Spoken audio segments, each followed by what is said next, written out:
오늘 아침에 우리에게 주시는 하나님의 은혜의 말씀은 로마서 1장 11절에서 12절까지의 말씀입니다. 다 같이 합독하도록 하겠습니다. 내가 너희 보기를 심히 원하는 것은 무슨 신령한 은사를 너희에게 나눠주어 너희를 견고케 하려 함이니 이는 곧 내가 너희 가운데서 너희와 나의 믿음을 인하여 피차 안위함을 얻으려 함이라. 아멘. 13절부터 15절까지도 같이 읽겠습니다.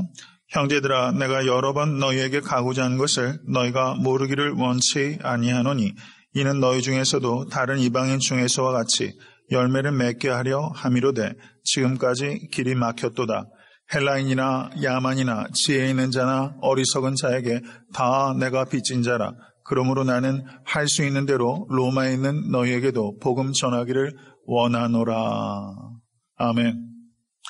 제가 오늘 본문의 말씀은 1장 11절 12절까지의 말씀인데 15절까지 읽은 이유는 11절부터 15절까지가 사도 바울이 로마에 간절히 가기를 원했던 이유를 밝히고 있는 부분이기 때문입니다. 저는 1장 11절 15절의 말씀을 두 부분으로 나누어서 사도 바울의 바램이라는 제목으로 오늘은 11절과 12절, 내일은 13절에서 15절의 말씀을 강해할 것입니다. 사도 바울께서 로마에 가고자 한 이유를 저는 네 가지로 밝히고 있다고 봅니다. 여기에서 저는 봅니다 라고 이야기하는 이유는 성경 원어를 보시면 이것이 문법적으로 일관되게 표현되어 있는 것은 아니기 때문에 학자들마다 문법적으로 분석을 할 때 세 가지의 목적을 가지고 있었다라고 말하는 사람도 있기 때문입니다. 그런데 저는 네 가지의 목적을 여기서 피력하고 있다. 제 개인적으로 그렇게 해석한다는 것입니다. 11절을 보시기 바랍니다. 너희를 견고케 하기 위하여 로마에 가고 싶다. 12절 보십시오. 피차 안위함을 얻기 위하여 로마에 가고 싶다. 13절의 말씀, 열매를 맺게 하기 위하여 로마에 가고 싶다. 15절, 복음을 전하기 위하여 로마에 가고 싶다. 거기에 원한다는 표현이 반복되고 있죠. 원한다. 이렇게 네 가지로 보는 것이 가장 적절하다. 저는 그렇게 봅니다. 물론 견고케 한다. 피차 안위함을 얻으려 한다. 열매를 맺게 하기 위하여 간다. 복음을 전하기 위하여 간다. 이 네 가지는 서로 중첩되는 부분이 있기는 해요. 그런데 이렇게 네 가지 목적을 가지고 로마에 가기를 원하였다. 이렇게 말할 수 있다는 것입니다. 첫 번째, 로마에 가기를 원했던 이유는 견고케 하려고 로마에 가기를 원했던 것입니다. 어떻게 견고케 하는가? 어떤 신령한 은사를 나누어 줌으로 로마 교인들을 견고케 하기를 사도 바울이 원했습니다. 그런데 이 말씀은 오해의 소지가 있는 것이 사실입니다. 어떤 신령한 은사를 나눠준다라고 했을 때 이것을 피상적으로 들으면 사도 바울이 자기 자신이 성령의 은사를 자기가 줄 수 있는 능력이 있는 것처럼 말하고 있는 것으로 보여줄 수 있다는 것입니다. 그렇게 곡해될 여지가 있다는 것입니다. 성경을 해석할 때는 어떤 한 말씀 자체가 우리가 조금 이해가 안 될 때는 다른 성경의 말씀을 통하여 풀어야 되는 것입니다. 신약 성경에 은사에 대해서 말씀하고 있는 부분이 여러 군데가 있습니다. 고린도전서 12장, 로마서 12장, 에베소서 4장, 베드로전서 4장입니다. 이렇게 네 군데의 말씀이 은사에 대해서 상세하게 혹은 간략하게 이야기하고 있는 신약 성경의 모든 본문들입니다. 그런데 특별히 고린도전서 12장 4절에서 6절을 보시면 4절에서는 성령의 은사의 기원이 성령 하나님이시다. 5절은 성령의 은사의 기원은 성자 하나님이시다.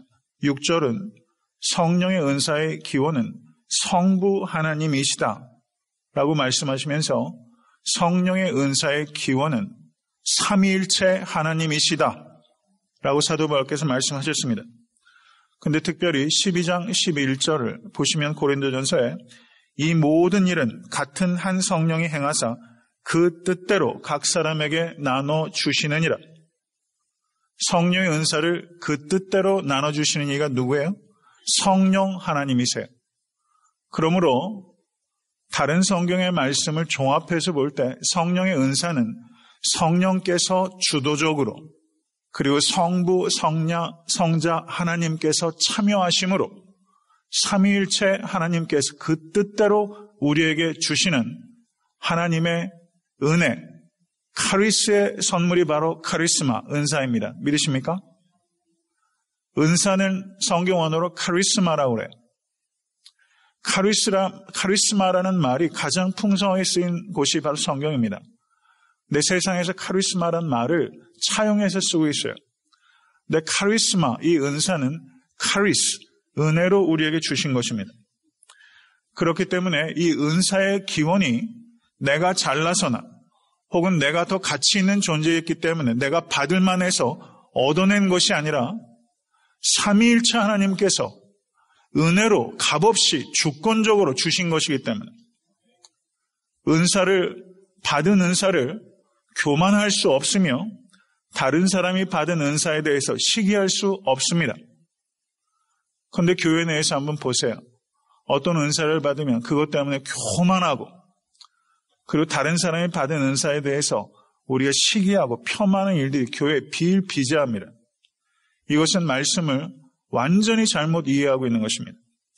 사랑하는 성도 여러분, 은사 때문에 교만하거나 은사 때문에 시기한 성도가 되지 아니하고 은사를 감사함으로 책임 있게 사용하셔서 성도와 교회를 견고케 하시는 데 쓰임받는 여러분과 제가 될 수 있게 되기를 주님의 이름으로 간절히 축원합니다.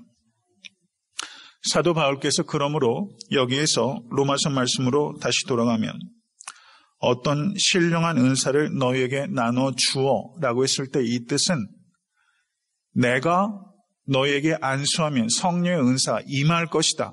이렇게 해석할 수 없다는 뜻입니다. 왜냐하면 은사는 성부, 성자, 성령, 삼위일체 하나님께서 자신의 뜻대로 주시는 것이기 때문에 사도 바울이 안수하면 성령의 은사가 임한다. 이렇게 해석하는 것은 자기 모순입니다. 만약에 우리가 나를 통하여 성령의 은사가 임하게 된다라고 어떤 목회자나 어떤 사람이 말한다면 그것은 비성경적이고 심지어 사도 바울도 자기가 할 수 없다고 말한 것을 자기가 한다라고 말하게 되는 것입니다. 성령의 은사는 오직 하나님의 주권으로 우리에게 선물로 임하는 것입니다. 믿으십니까? 이것을 분명하게 이해하셔야 돼요. 그러면 사도 바울께서 로마서에서 어떤 신령한 은사를 너에게 나눠주어 라고 하는 이 말씀의 참뜻은 무엇인가? 그것은 로마 교인들을 견고케 하기 위한 영적인 가르침을 주기 위하여 내가 로마에 가기를 원한다. 이런 뜻입니다. 이런 뜻입니다. 로마 교인들을 견고케 하기 위한 영적인 신령한 지식을 너희에게 가르치기 위하여 나는 로마에 가고 싶습니다. 이렇게 말씀하고 있는 것입니다. 사도 바울께서 로마서를 상세하게 기록하셨어요. 16장에 기록하셨습니다. 그렇지만 이것은 복음의 요약이요. 그리고 성도가 마땅히 행할 바에 대한 요약입니다. 사도 바울께서 에베소에서 몇 달을 가르치셨어요? 1년 6개월이 훨씬 넘게 가르치지 않으셨습니까? 두란노에서. 여러분, 로마 교인들에게 가서 로마서에서 이 요약한 진리의 말씀과 성도의 마땅한 윤리에 대하여 내가 너희들에게 보다 철저하고 상세하게 가르침으로 너희를 견고케 하기를 원한다. 이것이 사도 바울이 하시는 말씀이에요.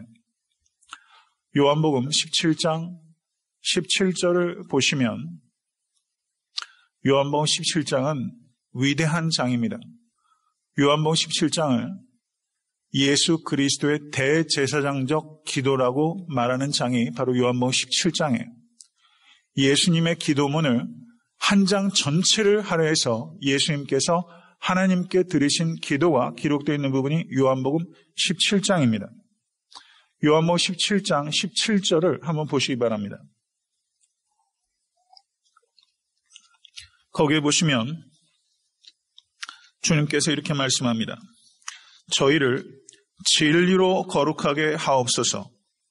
아버지의 말씀은 진리니이다. 아멘.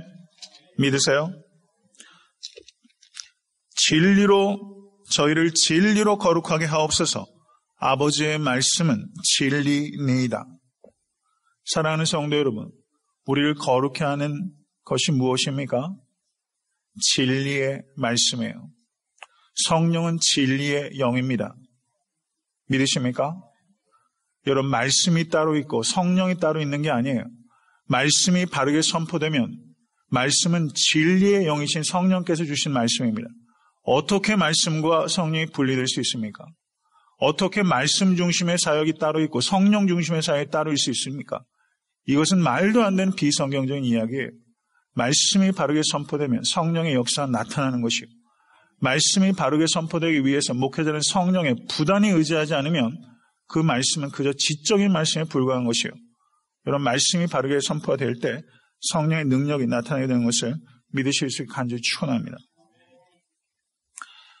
사도행전 20장 32절을 보시면 제가 몇 주 전에 이별이라는 제목으로 설교할 때 사도행전 20장의 말씀으로 설교했어요.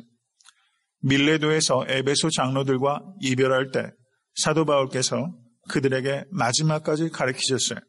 사도행전 20장 32절을 보시면 이렇게 말씀하고 있습니다. 지금 내가 너희를 주와 및 그 은혜의 말씀께 부탁하노니 그 말씀이 너희를 능히 든든히 세우사 거룩해 하심을 입은 모든 자 가운데 기업이 있게 하시리라. 사도 바울께서 밀레도 장로를 어디에 부탁해요? 주와 그 은혜의 말씀에 부탁한다. 은혜의 말씀이 너희를 능히 든든히 세울 것이다. 믿으십니까? 성도를 든든히 세우는 것은 무엇입니까? 은혜의 말씀이에요. 은혜의 말씀이 성도를 든든하게 세웁니다. 우리가 견고하게 서기 위해서 필요한 것은 진리입니다. 믿으십니까? 설교를 통해서 재미를 주려고 하는 것은 옳지 못한 것입니다. 재미가 주된 목적일 수 없어요. 설교의 경우에 따라서 품위 있고 절제된 유머가 필요하지만 설교가 재미를 주려고 하는 수단이 될 수 없습니다.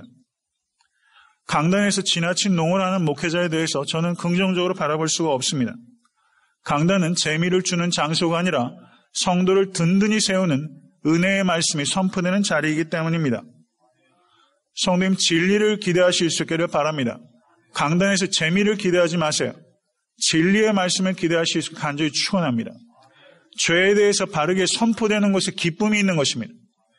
죄에 대한 언급을 회피하는 것이 아니라 죄에 대한 바른 선포가 있을 때 우리는 속죄함의 기쁨을 누리는 것입니다. 강단에서 죄에 대해서 언급하지 않으면 그 기쁨을 회피하는 것이고 그 기쁨을 빼앗아 오는 것이 되는 것입니다. 강단에서는 모든 말씀을 가감없이 선포할 수 있는 그런 강단이 될 수 있기를 간절히 소원하고 우리 에탄한테 섬기는 교회 강단을 위해서 기도해 주실 수 있게 간절히 바랍니다. 사도 바울께서는 성도를 진리의 기둥과 터 위에 세우기를 원했습니다. 진리의 기둥과 터 위에 세우기를 원했어요. 이것은 그저 문학적인 묘사가 아니에요. 진리의 기둥과 터입니다. 터는 무엇입니까? 건물을 지탱해 주는 거예요. 기둥은 무엇입니까? 건물을 높여주는 겁니다. 맞습니까? 터는 진리를 지탱하고 기둥은 건물을 높여줘요. 그런 말씀이 이 일을 하는 것입니다. 이것은 무엇입니까? 진리를 지탱하고 진리를 높이 들어올리는 교회가 되어야만 한다는 뜻입니다. 에탄한테 섬기는 교회가 진리를 수호하는 교회, 그리고 이 진리를 높이 들어올리는 기둥과 같은 교회가 될 수 있기를 위하여 기도하실 수 있게 간절히 축원합니다. 이것이 성경적인 교회인 것입니다. 여러분, 얼마나 비진리와 비복음이 지금 혼용돼서 돌아다니는지를 몰라요. 여러분 듣기 좋고 마음의 격려를 받는다고 그게 복음이라고 생각하지 마세요. 얼마나 많은 인본주의와 휴머니즘이 교회 안에 들어오고 강단의 말씀이 이 비복음과 비진리와 진리가 섞여 있는 게 더 큰 비진리입니다. 아예 진리가 없으면 그거에 미혹되지 않아요. 진리의 파편을 설교 가운데 담고 있어요. 그게 더 큰 거짓일 수 있다는 것을 우리 항상 깨달아야 됩니다. 사랑하는 성도 여러분, 애타한테 섬기는 위해서 교회를 위해서 기도하실 때 진리의 터 위에 굳건하게 서고 진리를 높이 나타내서 증거할 수 있는 그런 교회가 될 수 있기 위하여 기도하실 수 있게 되기를 주님으로 간절히 축원합니다. 이제 12절을 보시면 이는 곧이라는 말로 시작합니다. 이는 곧 투투 데 에스틴 성경원어로 투투 이거는 지시대명사예요. this 혹은 that 그리고 에스틴이란 말은 that is 이런 뜻입니다.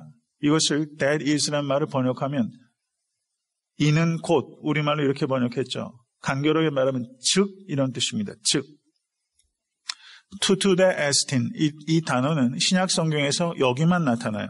유일하게. 그러면 사도 바울께서 이는 곧이라고 말하는 이유는 1장 11절의 말씀 내가 너희 보기를 심히 원하는 것은 무슨 신령한 은사를 너희에게 나눠주어 너희를 견고케 하려 함이니 이 말씀이 오해할 수 있는 소지가 있기 때문에 이것에 대해서 보충해야 될 필요가 있다고 보신 거예요. 이는 곧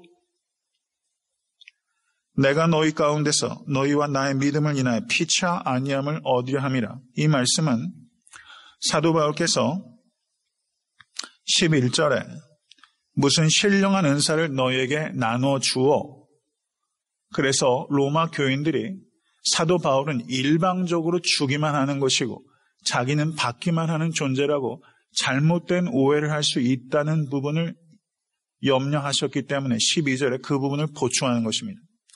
내가 로마에 가고자 하는 것은 내가 일방적으로 너희에게 가르치기 위해서 가는 것이 아니다. 성도 간의 교제란 상호 간에 있는 것이며 나도 너희에게 주고 너희도 나에게 줄 것이 있다. 너희도 받을 것이 있고 나도 받을 것이 있다. 이것이 그리스도인의 교제다. 사도 바울께서 이것을 강조하기 위하여 there is라고 말하면서 그 부분을 보충하고 보완하고 있는 것입니다. 피차 안위함을 얻기 위함이라 라고 했을 때 여기서 안위함이라고 번역되고 있는 이 동사는 용기와 격려하다, 용기를 북돋우다, 격려하다라는 의미가 있는 것입니다. 이것은 사도 바울이 그저 세련되게 나는 이렇게 겸손한 사람이야 하고 멋을 부리는 게 아니에요. 진실로 사도 바울도 안위함이 필요했던 것입니다. 안위함이 필요하지 않은 존재는 단 한 사람도 없습니다.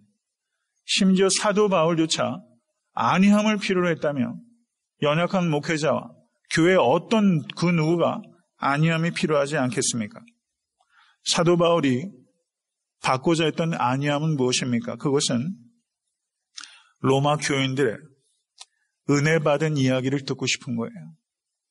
로마 교인들이, 로마 교회가 하나님께서 그들의 삶과 그 교회 위에 어떤 일을 하셨는지를 사도 바울도 듣고 싶은 거예요.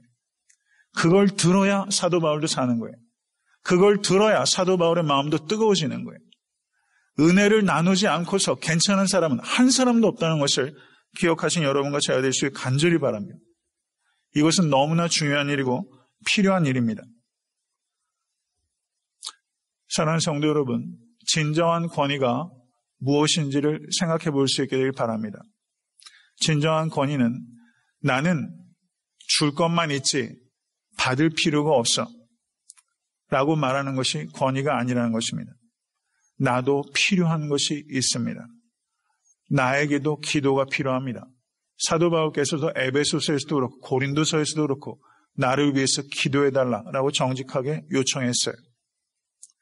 사랑하는 성도 여러분, 배울 수 있는 겸손한 성도 되실 수 있기를 간절히 축원합니다.